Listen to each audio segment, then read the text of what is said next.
Hello बच्चों, आज हम पढ़ेंगे कक्षा 7 हिंदी वसंत का दूसरा पाठ दादी माँ। हम आपको बताएंगे बच्चों इस पाठ से संबंधित प्रश्नों के उत्तर और साथ ही साथ इस पाठ का सारांश भी। तो चलिए जान लेते हैं सबसे पहले दादी माँ पाठ का सारांश। आप भी हमारे साथ साथ पढ़ें और चाहें तो आप पाठ के सारांश को लिख भी सकते हैं ताकि आपको पूरा पाठ अच्छे से याद हो जाए। यह कहानी शिव प्रसाद सिंह द्वारा लिखी गई है, जिसमें लेखक ने अपनी दादी माँ का वर्णन किया है और बड़ों के महत्व को दिखाया है। लेखक बड़े हो चुके थे, उन्होंने अब तक बहुत तरह के सुख दुख देखे थे, परंतु जरा सी कठिनाई पड़ते ही मन अनमनासा हो जाता था।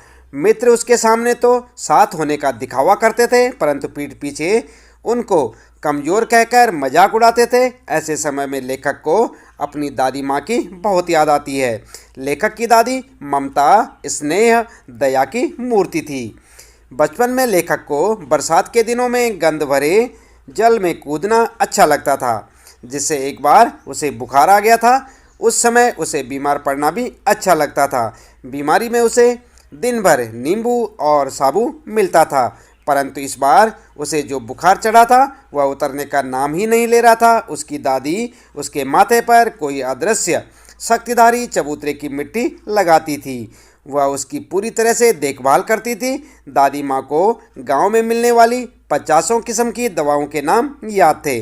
उन्हें गंदगी बिल्कुल भी पसंद नहीं थी। लेखक आज भी बीमार पड़ता है, परंतु मेष महाराज अपनी इच्छा अनुसार देखभाल करता है। डॉक्टर की शक्ल देखते ही अब उसका बुखार भाग जाता है। अब लेखक का बीमार पड़ने को मन नहीं करता था। एक दोपहर दादी माँ रामी की चाची को डांट रही थी। रामी की चाची ने पहले पैसे वापस नहीं किए थे और दोबारा पैसे मांगने आ गई थी। वह दादी माँ के आगे गिड़गिड़ा रही थी कि बेटी की शादी के बाद वह सब दे देगी। लेखक ने दादी को पैसे दे देने को कहा, परंतु दादी ने उसे भी डांटा। कई दिनों बाद लेखक को पता चला कि उसकी दादी माँ ने रामी की चाची का पिछला ऋण भी माफ़ कर दिया और उसे बेटी की शादी के लिए 10 रुपये भी दिए। लेखक के किशन भैया की शादी थी। लेखक को बुखार आ रहा था, इसलिए वह बारात में नहीं गया। दादी माँ ने लेखक को उसके पास ही चारपाई पर सुला दिया। घर में औरतें विवाह की रात को अभिनय करती हैं। उसके मामा का लड़का राघव देर से पहुंचने के कारण बारात में जाने से रह गया। औरतों ने ऐतराज़ किया कि इस समय यहाँ लड़के का काम नहीं है। दादी माँ ने कहा कि छोटे लड़के और ब्रह्मा में कोई अंतर नहीं होता। दादी माँ ने अपने जीवन में बहुत सुख दुख देखे थे। दादा की अचानक मृत्यु से वे उदास रहने लगी थी। उनकी मृत्यु पर पिताजी और दादी माँ को उनका शुभचिंतक बताने वालों की कमी नहीं थी। इन्हीं शुभचिंतकों के कारण घर की स्थिति बिगड़ गई थी। दादी माँ के मना करने पर दादाजी के श्राद्ध पर पिताजी ने बहुत खर्चा किया। घर का उधार बढ़ गया था। एक दिन दादी माघ की सर्दी में गीली धोती पहने कमरे में संदूक पर दीपक जलाए बैठी थी। लेखक उनके पास जाकर बैठ गया। उसने दादी माँ से उनके रोने का कारण पूछा। दादी माँ ने उसे टाल दिया। अगली सुबह लेखक ने देखा कि उसके पिताजी और किशन भैया दुखी मन से कुछ सोच रहे थे। उन्हें कहीं से भी उधार नहीं मिल रहा था। उस समय दादी माँ ने पिताजी को दिलासा दिया कि उनके रहते चिंता मत करें। उन्होंने पिताजी को अपने सोने के कंगन दिए। अभी लेखक के हाथ में किशन भैया का पत्र था, जिसमें लिखा था कि दादी माँ नहीं रही। लेखक को इस समाचार पर विश्वास नहीं हो रहा था। तो बच्चों, ये था यहाँ पर दादी माँ कहानी का सारांश जो कि हमने आपको बताया। उम्मीद है कि आपको अच्छे से समझ आया होगा। आप इसे चाहें तो लिख सकते हैं और अच्छे से याद भी कर सकते हैं। इसके बाद चलिए अब जान लेते हैं इस पाठ से संबंधित प्रश्नों के उत्तर। अभ्यास प्रश्न उत्तर में, और सबसे पहला प्रश्न है बच्चों, लेखक को अपनी दादी माँ की याद के साथ साथ बचपन की और किन किन बातों की याद आ जाती है। उत्तर क्या लिखेंगे? उत्तर लिखेंगे आप, जब लेखक को मालूम हुआ कि उनकी दादी माँ की मृत्यु हो गई है तो उनकी आंखों के सामने दादी माँ के साथ बिताई गई कई यादें सजीव हो उठी। उसे अपने बचपन की स्मृतियाँ जैसे गंधपूर्ण झाग भरे जलाशयों में कूदना, बीमार होने पर दादी का दिन रात सेवा करना तथा खास तौर पर साफ सफाई का ध्यान रखना, किशन भैया की शादी पर औरतों द्वारा किए जाने वाले गीत और अभिनय के समय बीमार लेखक का चादर ओढ़कर सोना और पकड़े जाने पर दादी माँ का उनका पक्ष लेना, साथ ही उसे रामी चाची की घटना भी याद आ जाती है जब दादी माँ ने उनकी आर्थिक मदद की। तो इस प्रकार से आप अपने इस पहले प्रश्न का उत्तर लिख सकते हैं। उत्तर थोड़ा लंबा है बच्चों, ध्यानपूर्वक लिखें और इसे याद भी करें। दूसरा प्रश्न है बच्चों, दादाजी की मृत्यु के बाद लेखक के घर की आर्थिक स्थिति खराब क्यों हो गई थी? आप देख रहे हैं यहाँ पर, यह है आपका दूसरा प्रश्न और उत्तर आप लिख सकते हैं। दादाजी की मृत्यु के पश्चात लेखक के पिताजी व भैया ने धन का सही उपयोग नहीं किया था। गलत मित्रों की संगति में सारा धन नष्ट कर डाला। दादाजी के श्राद्ध पर भी दादी के मना करने पर लेखक के पिताजी ने अपार संपत्ति व्यय की, फलस्वरूप उनके घर की आर्थिक स्थिति बिगड़ गई। ठीक है, तो इस प्रकार से आप देख सकते हैं दूसरा प्रश्न है और इसका उत्तर आप यहाँ से देख के लिखें। आता है फिर तीसरा प्रश्न, दादी माँ के स्वभाव का कौन सा पक्ष आपको सबसे अच्छा लगता है और क्यों? तो आपने दादी माँ कहानी पढ़ ली बच्चों, तो आपको मालूम हो गया होगा दादी माँ के स्वभाव का कौन सा पक्ष आपको अच्छा लगा, आप बता सकते हैं। चलिए उत्तर में देख लेते हैं। दादी माँ का सेवा, संरक्षण, परोपकारी व सरल स्वभाव हमें सबसे अच्छा लगता है। दादी माँ मुँह से भले कड़वी थी, परंतु घर के सदस्यों और दूसरों की आर्थिक मदद के लिए हर समय तैयार रहती थी। आवश्यकता के समय दादाजी की अंतिम निशानी सोने का कंगन देकर घर वालों की मदद की। रामी चाची का कर्ज माफ कर उसे नगद रुपए भी दिए ताकि उसकी बेटी का विवाह निर्विघ्न संपन्न हो सके। इन्हीं कारणों से वे दूसरों का मन जीतने में सदा सफल रही।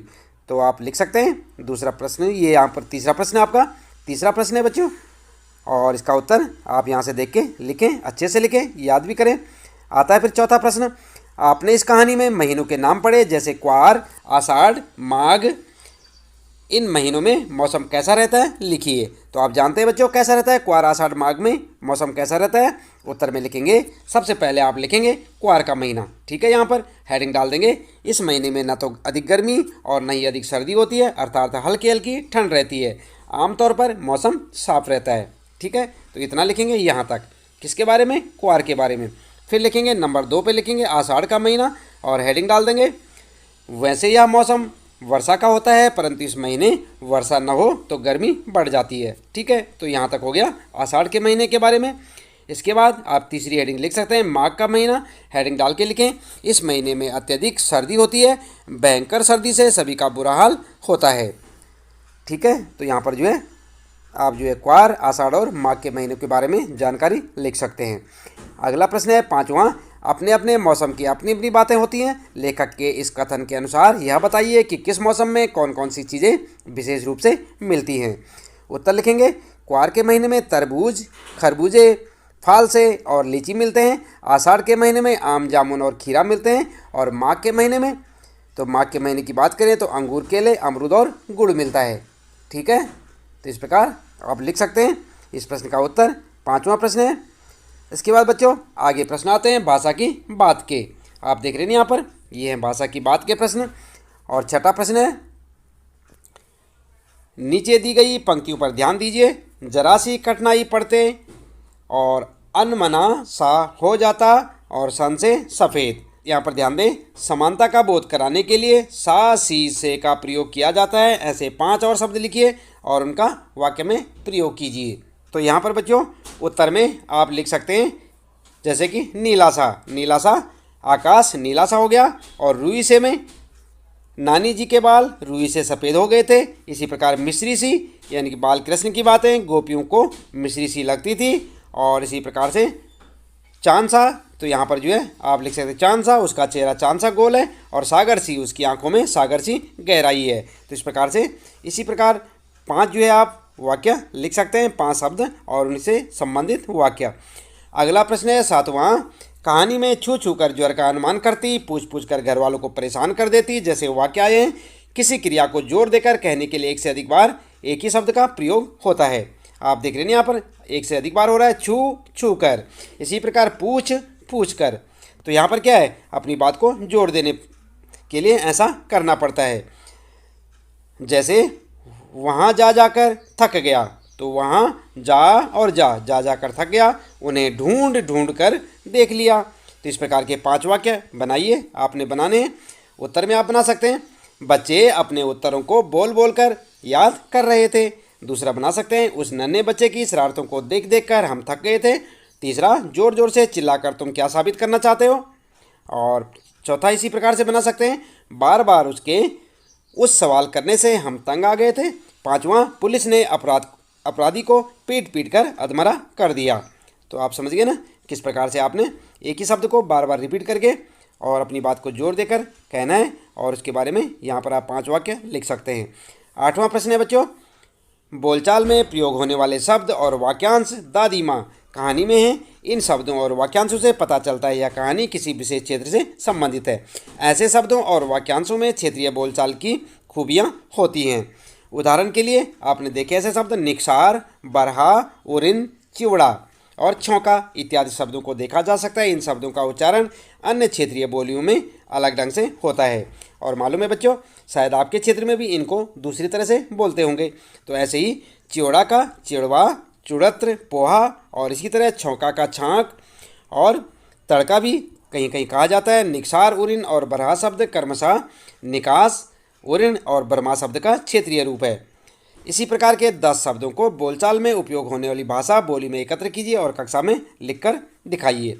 तो आप अपने क्षेत्र के इसी प्रकार के 10 शब्दों को बता सकते हैं अपनी कक्षा में, जैसे काहे, बंदा, कृपा, कार, परोजन, लक्ष्मण, आपा, भनक, घना, बटेऊ आदि। ठीक है, तो इस प्रकार के आप भी क्षेत्र में, आपके क्षेत्र में कुछ अलग से बोली या भाषा के कुछ शब्द होंगे, तो आप 10 शब्दों को लिखकर अपना जवाब दे सकते हैं। तो बच्चों, इसके साथ ही इस पाठ से संबंधित प्रश्नों के उत्तर यहाँ पर समाप्त होते हैं। आप इन्हें अपनी नोटबुक में नोट करें, अच्छे से याद करें, लिखें, अपनी परीक्षा की तैयारियाँ करें। और यदि आप चैनल में पहली बार आए हैं तो चैनल को सब्सक्राइब अवश्य कर दें, बेल आइकन भी दबा दें, ताकि आपको इसी प्रकार हर रोज़ नए नए सभी पाठों के प्रश्न उत्तर जानने को मिलते रहें और लगातार जुड़े रहें हमारे साथ। तो आज के लिए इतना काफ़ी है, मिलते हैं फिर अगले पाठ में कुछ और प्रश्न उत्तरों के साथ।